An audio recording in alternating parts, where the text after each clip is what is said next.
السلام علیکم ورحمۃ اللہ وبرکاتہ۔ الحمد للہ رب العالمین والعاقبۃ للمتقین والصلاۃ والسلام علی رسولہ الکریم۔ محترم حضرات، ہم آپ سے لگاتار درس حدیث کر رہے ہیں اور آج اس کا درس نمبر 207 ہے۔ ہم اس حدیث پر بات کر رہے ہیں جس میں معاذ بن جبل رضی اللہ تعالی عنہ سے حضور نے 10 باتوں کی نصیحت فرمائی۔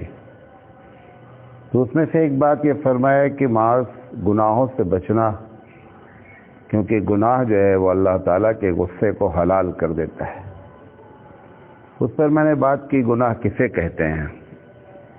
پھر دوسری بات میں نے کوشش کی آپ کو سمجھانے کی کہ گناہ کبیرہ کسے کہتے ہیں، اور جو کبیرہ نہیں ہے جیسا بتایا کل وہ صغیرہ ہیں۔ دونوں میں بنیادی فرق کیا ہے، گناہ صغیرہ میں اور گناہ کبیرہ میں، یعنی میجر سن اور مائنر سن میں فرق کیا ہے۔ یہ ایک جملے میں ایک بات بتاتے ہیں۔ یہ جتنی حدیثیں آپ سنتے ہیں کہ فلاں کام کریں گے تو آپ کے گناہ معاف ہو جائیں گے، فلاں کام کریں گے 70 سال کے گناہ معاف ہو جائیں گے، ان تمام حدیثوں سے مراد گناہ صغیرہ ہیں۔ کبیرہ کبھی نہیں معاف ہوتے ہیں جب تک کہ آدمی خود توبہ نہ کرے۔ لوگ اس غلط فہمی میں ہیں اور اسی غلط فہمی کی بنیاد پر ہزاروں غلطیاں کر رہے ہیں۔ مثال کے طور پر اگر ایک آدمی نے ایک جمعہ پڑھا اور اگلا جمعہ پڑھا تو ہفتے بھر کے گناہ کیا ہوتے ہیں؟ معاف۔ اس سے مراد گناہ صغیرہ ہے، گناہ کبیرہ کبھی نہیں معاف ہوتے ہیں۔ سمجھے بات؟ ایک بات تو جتنی بھی فضیلت آپ سنتے ہیں سب فضیلت سے گناہ صغیرہ مراد ہے، ایک بات۔ دوسری چیز، گناہ صغیرہ کے لیے توبہ لازم نہیں ہے، اپنے آپ گناہ صغیرہ کیا ہوتے ہیں۔ ایک تو یہ بتایا کہ اس فضیلت میں جب کوئی آدمی ایک جمعہ پڑھا اگلا جمعہ پڑھا تو گناہ صغیرہ معاف ہو گئے جو ہفتے بھر میں ہوئے تھے۔ نیکیاں، دوسرا طریقہ یہ ہوتا ہے کہ آدمی نیکی کرتا ہے اور نیکی کرنے کی وجہ سے گناہ صغیرہ کیا ہو جاتے ہیں؟ معاف ہو جاتے ہیں۔ جیسے وضو کرتا ہے تو وضو کرنے میں جو ہاتھ سے چھوٹے گناہ ہوئے ہیں، جو وہ گناہ اسی وضو کے طفیل میں کیا ہوتے ہیں؟ جھڑ جاتے ہیں اور معاف ہو جاتے ہیں۔ ایسے بہت سی چھوٹے چھوٹے گناہ جو ہیں وہ اپنے آپ نیکیوں سے کیا ہوتے ہیں؟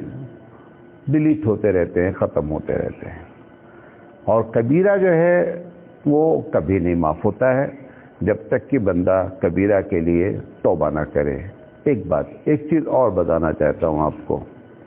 مثال کے طور پر میں نے اپنی بہن کو حق وراثت نہیں دیا ہے، گناہ کبیرہ ہے۔ میں اللہ سے توبہ کرتا ہوں کہ اللہ تعالیٰ مجھ سے بہت بڑی غلطی ہوئی ہے کہ میں نے وراثت میں اپنی بہن کو حصہ نہیں دیا، معاف کر دیجیے۔ یہ کبھی نہیں معاف ہوگا،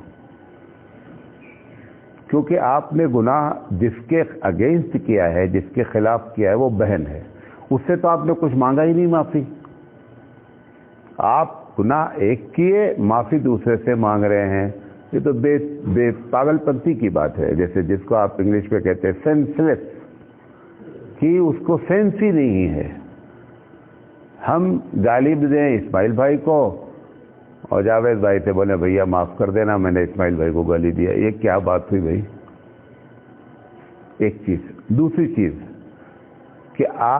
کہ جب مثال کے طور پر ایک آدمی نے روزہ نہیں رکھا، اللہ سے توبہ کیا، یہ کس کے اگینسٹ کیا گناہ؟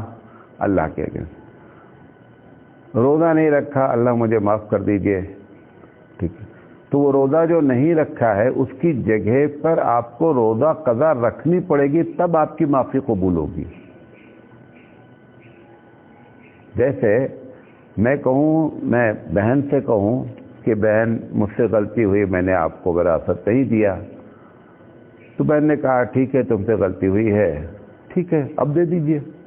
لیکن یہ مطلب نہیں ہے کہ بہن نے کہا کہ ٹھیک ہے تم نے یہ جو ڈیلے کیا نہیں دیا معاف کرتی ہوں، اس کا یہ مطلب نہیں ہوا کہ میں اپنے حق کو معاف کرتی ہوں۔ میرا پیسہ دے دو، میرا پلاٹ دے دو، میرا کھیت دے دو، وہ دینے کے بعد توبہ اوریجنل قبول ہوگی، تب وہ معافی ہوگی۔ یہ کون سی معافی ہوگی کہ جو چیز کی وجہ سے معافی مانگ رہے ہیں اس کو دے ہی نہیں رہے اور معافی مانگتے پھر رہے ہیں۔ روزہ ہم نے نہیں رکھا، حج ہم نے نہیں کیا، لیٹ کر رہے ہیں کہ اللہ حج ڈیلے ہو رہا ہے معاف کر دیجئے۔ ڈیلے ہو رہا ہے، حج کر لو نا، تب وہ توبہ قبول ہوگی، تب وہ توبہ ہوگی۔ یہ بھی غلط فہمی ہے لوگوں کو کہ جو چیز کا گناہ ہوا ہے اس کو پورا کیے بغیر کیا کرتے رہتے ہیں توبہ۔ تو ایک بات یاد رکھیں کہ گناہ کبیرہ کبھی معاف نہیں ہوتے ہیں، نمبر ایک، جب تک کہ بندہ معافی نہیں مانگتا ہے۔ نمبر دو، جس چیز پر توبہ کر رہا ہے، مثال طور پر روزہ چھوٹ گیا، روزہ کل روزہ ہے نا، کل روزہ آپ کو فوراً اس پر عمل کر کے دکھلانا ہوگا کہ اللہ میں نے جو توبہ کیا تھا دیکھیے میں اب اس روزے کو رکھنے جا رہا ہوں۔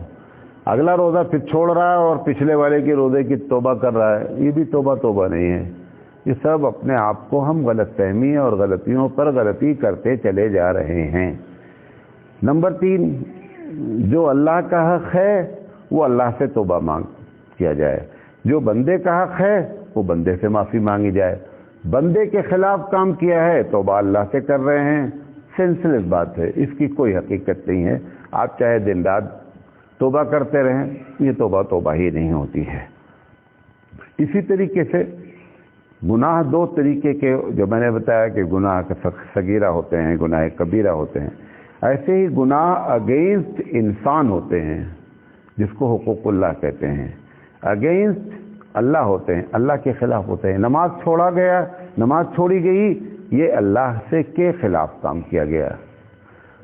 بندے کو کا حق مارا گیا، اس کو وراثت نہیں دی گئی، اس کا پیسہ کھائے بیٹھے ہیں، یہ بندے کا حق ہے، وہ بندے سے معافی مانگی جائے گی۔ اور اس میں خطرناک جو ہے وہ حقوق العباد ہے۔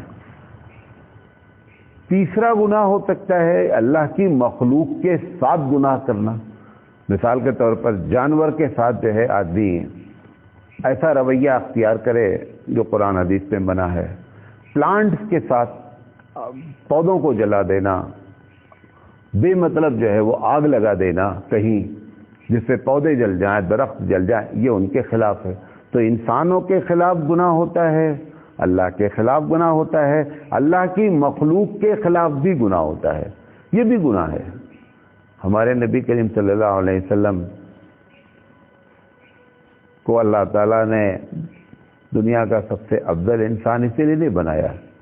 حقیقت یہ ہے کہ آپ نے وہ کیریکٹر پیش کیا، وہ باتیں بتائیں کہ اگر دنیا آج بھی دنیا بھی آج بھی یہ طے کر لے کہ حبیب مصطفیٰ کی طرح زندگی گزارنا ہے، یہ دنیا جنت بن جائے۔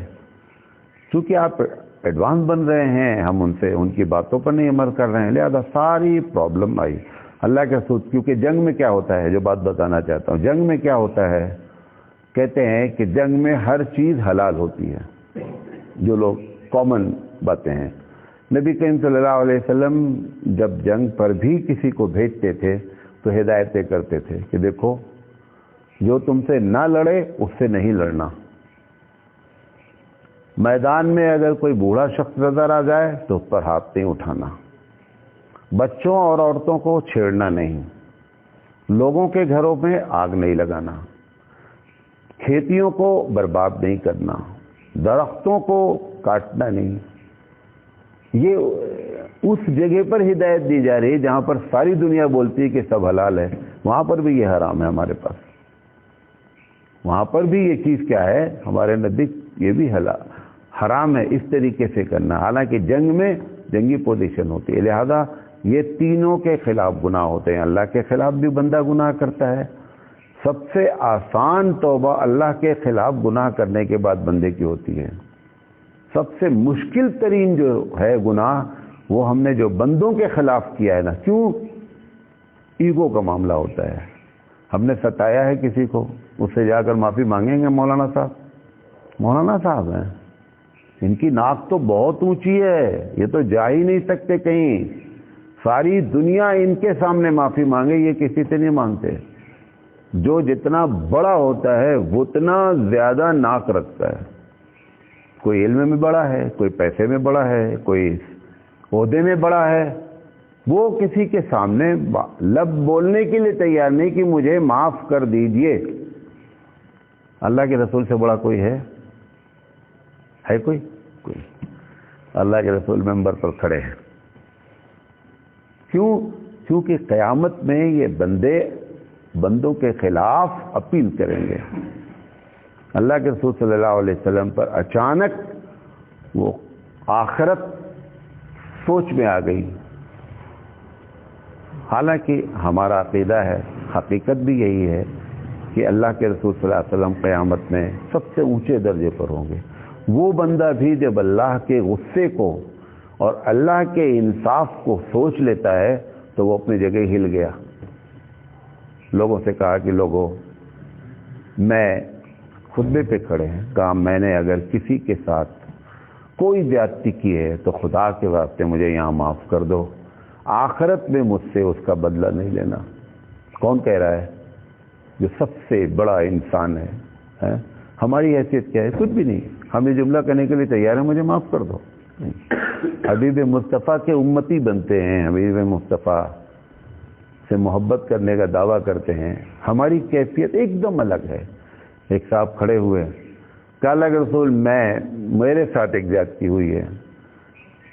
دوسرے لوگ ہوتے سب چاہنے والے، ابھی کسی لیڈر کے خلاف کوئی کھڑا جو پورے لوگ اس کو، ایک صحابی نے ان کے خلاف بات نہیں کی. وہ کھڑے ہوئے اور کھڑے ہو کر کے انہوں نے کہا اللہ کے رسول میرے ساتھ زیادتی ہوئی ہے. حضور نے فرمایا کہ بتائیے کیا ہوا ہے.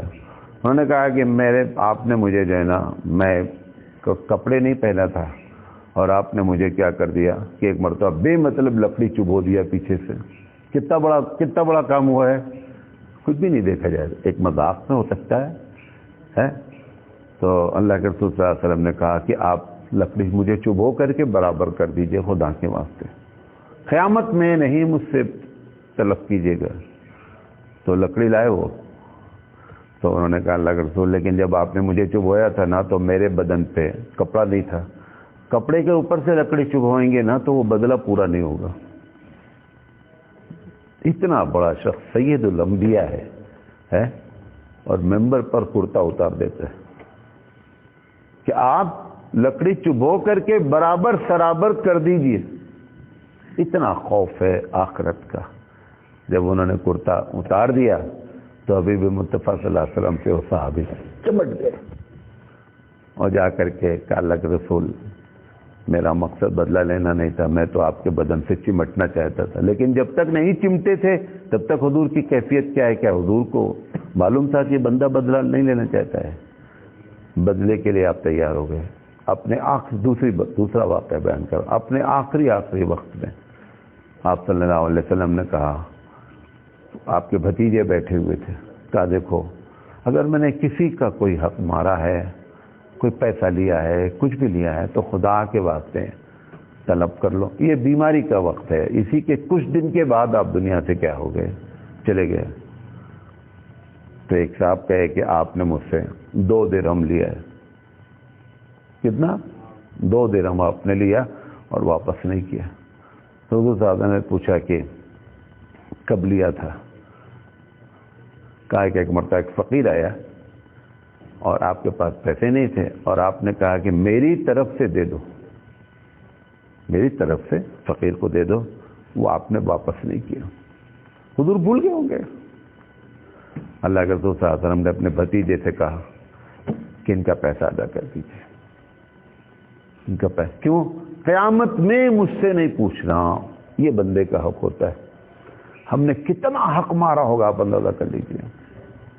تصور کریں کبھی بیٹھ کر کے کہ جس آخرت پر ہم امید لگائے بیٹھے ہیں، جو آخرت میں سب کا سردار ہوگا، اس کی یہ کیفیت ہے. وہ اتنا خوف زدہ ہے.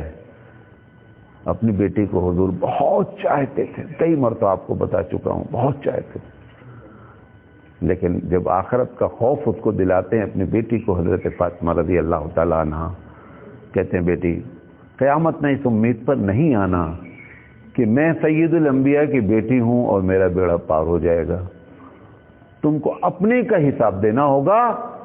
خدا کے واسطے جو ہے یہ سمجھ کر قیامت میں نہیں آنا. تم مجھ سے یہاں پہ کچھ اگر طلب کرو تو میں اپنی کوشش کروں گا. تم میری بیٹی ہو, میں تم کو چاہتا ہوں, میں تمہاری خواہش کو پوری کرنے کی کوشش کروں گا, لیکن قیامت میں اس امید پر قطعی نہیں آنا. آپ کی کوئی پھوپھی ایمان نہیں لائی تھی, ایک پھوپھی کی بہت چاہتے تھے حضور اپنی پھوپھی کو, کیونکہ وہی ایک کیا ہوئی تھی, ایمان لائی تھی.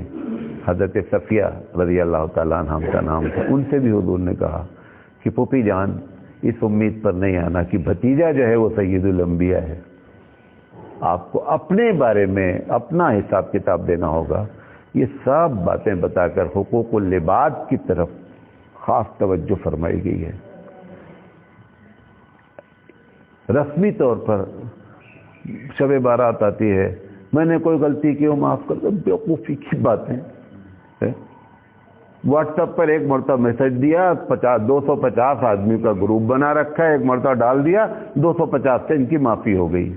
ارے کم سے کم قرآن پڑھو, حدیث پڑھو, معلوم ہو توبہ کسے کہتے ہیں. اگر ایسے ہی توبہ لوگوں کی قبول ہو, ایسے ہی معافی قبول ہو جائے تو پھر کیا ہے بھائی. اب تو ٹیلی گرام میں 5000 سے 10,000 کا گروپ ہوتا ہے, ایک مرتبہ ٹائپ کر دو, سب معافی ہو گئی.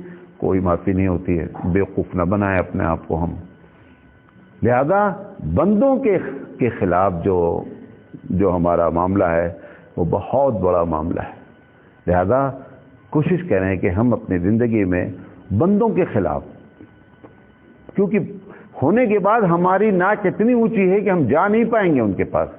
مجھے ایمانداری سے بتاؤ, آج تک کوئی آپ کے پاس آیا ہے یہ کہتے ہوئے کہ میں نے فلاں دن آپ کی غیبت کی تھی, آپ مجھے معاف کر دیجئے؟ آیا کوئی؟ یا ہم گئے کسی کے پاس, غیبت کر رہے نہیں کر رہے ڈیلی, جا کر کہا ہے کسی سے نہیں کہا, کسی سے نہیں کہا ہے. حالانکہ اس کا سب سے اچھا طریقہ یہ تھا کہ جیسے ہی کوئی آدمی کسی آدمی کی برائی کرے, آپ بول رہے یار اپنی بات کرو. میں نے ایسے بھی اللہ والوں کو دیکھا ہے, بیٹھتے ہیں, جیسے ہی کوئی آدمی آ کر بولا دوسرے کا نام, ارے یار اپنی باتیں چھوڑو بھائی, ہم اپنی باتیں کریں گے ہم لوگ. یہ گھر میں ماحول بنائیں, بچوں کے ساتھ, اپنے گھر میں بیوی کے ساتھ.